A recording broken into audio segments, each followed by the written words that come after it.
السلام علیکم عزیزو، اعتکاف جو رمضان المبارک کے آخر عشرے میں مسلمان بندے مسجدوں میں بیٹھتے ہیں،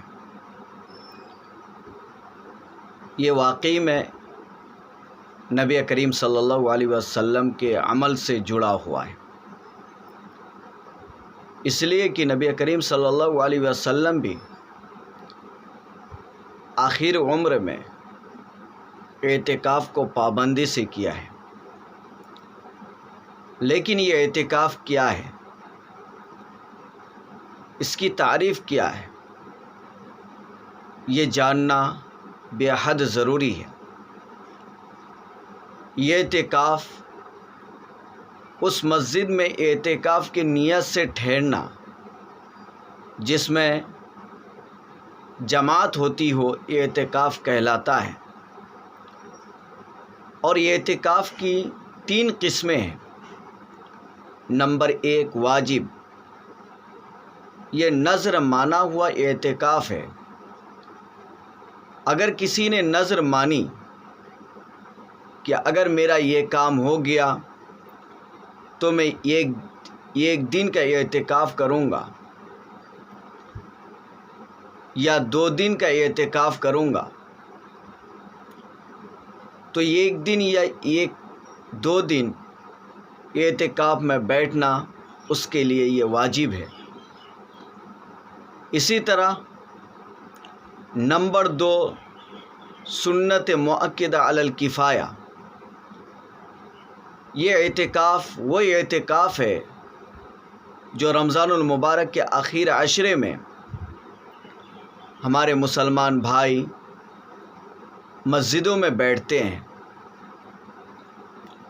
یہ اعتکاف ایسا ہی اعتکاف ہے کہ اگر مسجد میں کوئی بھی شخص نہ بیٹھے اعتکاف کی نیت سے تو سارے بستی والے گنہگار ہوتے ہیں، لیکن اگر ایک بھی شخص اعتکاف میں بیٹھ گیا تو پھر سارے بستی والوں کے طرف سے گناہ ہٹ جاتا ہے،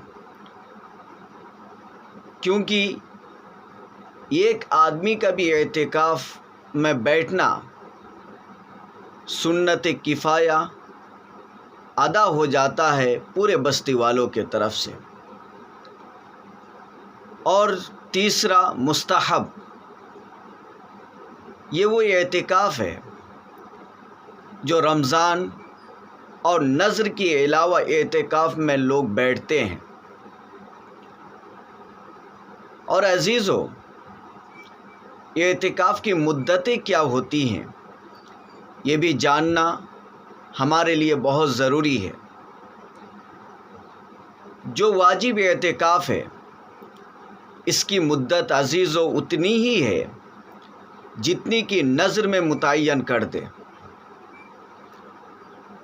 1 دن کی اعتکاف، 2 دن کا اعتکاف، جو بھی متعین کر دے یہ اس کے لیے بیٹھنا واجب ہے، ورنہ گنہگار ہوگا۔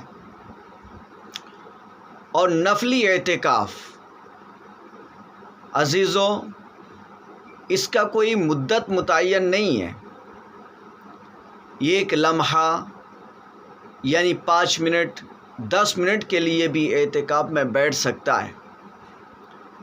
آدمی مسجد میں پہلے چلا گیا اور ابھی جماعت ہونے میں باقی ہے تو جتنے دیر تک ٹھہرا رہا، اگر وہ نیت کر لے کہ میں یہ اعتکاف میں بیٹھتا ہوں تو جب تک وہ مسجد کے اندر رہے گا تو اس کو یہ اعتکاف کا ثواب ملتا رہے گا، اس کی کوئی حد نہیں ہے۔ یہ جتنا آدمی چاہے گا اتنا ہی اعتکاف میں وہ بیٹھ سکتا ہے، نفلی اعتکاف میں۔ اور عورتیں بھی اعتکاف میں بیٹھ سکتی ہیں، لیکن اپنے گھر کی مسجد میں اعتکاف کرے گی، یعنی عورتوں نے جو جگہ یا جو روم نماز پڑھنے کے لیے متعین کر چکی ہو اسی جگہ پر اسی اعتکاف کرنا ہوگا۔ اگر وہ جگہ چھوڑ دیتی ہے تو پھر اس کا اعتکاف ٹوٹ جائے گا۔ مثلاً ایک عورت ایک جگہ کو متعین کر چکی کہ میں ساری نمازیں اسی جگہ پڑھوں گی، لیکن اگر اس جگہ میں وہ اعتکاف کرنا چاہتی ہے تو یہ اس کا صحیح اعتکاف ہوگا۔ اگر وہ اس جگہ پر اعتکاف میں بیٹھی لیکن پھر وہ کبھی کبھی گھر کے کام کاج میں مشغول رہی یا وہ ادھر ادھر آنا جانا کرتی رہی تو اس کا اعتکاف ٹوٹ جائے گا۔ اور نذر اعتکاف کے لیے روزہ رکھنا ضروری ہے۔ بغیر روزے کے نذر اعتکاف پر آدمی نہیں بیٹھ سکتا، اور جو مسنون و مستحب اعتکاف ہے اس کے لیے روزہ رکھنا شرط نہیں ہے۔ آدمی نفلی اعتکاف کر رہا ہے تو اس میں اعتکاف میں جب بیٹھا تو اس کے لیے روزہ رکھنا کوئی ضروری نہیں ہے۔ لیکن رمضان کا جو اعتکاف ہے، جو آخر عشرے میں لوگ اعتکاف میں بیٹھتے ہیں، تو عزیزو بعض علماء کہتے ہیں کہ اس کے لیے روزہ شرط ہے، روزہ رکھنا پڑے گا۔ اور بعض کا کہنا یہ ہے، بعض کا قول ہے کہ بغیر روزے کے بھی یہ اعتکاف پر بیٹھ سکتا ہے۔ لیکن عزیزو روزہ واقعی میں رکھنا بھی چاہیے، کیونکہ آدمی ایک سنت کو ادا کر رہا ہو اور فرض روزے کو چھوڑ دیتا ہو تو یہ صحیح نہیں۔ آپ سنت کو ادا کریں اور فرض کو چھوڑ دیں جو کہ لازمی ہے، ضروری ہے، اس چیز کو چھوڑ دیں اور یہ اعتکاف سنت مؤکدہ علی الکفایہ کو صرف ادا کریں، یہ صحیح نہیں سمجھا جاتا۔ تو اگر کوئی شخص اعتکاف پر بیٹھا ہے تو اس کو چاہیے کہ وہ رمضان کا جو روزے ہیں اسے بھی پورے ادا کرے۔ انشاءاللہ ہماری باتوں کو اگر دھیان میں رکھتے ہوئے عمل کیا جاتا ہے تو ہو سکتا ہے کہ ہم سب کا اعتکاف صحیح اور درست ہو۔ وآخر دعوانا ان الحمد للہ رب العالمین۔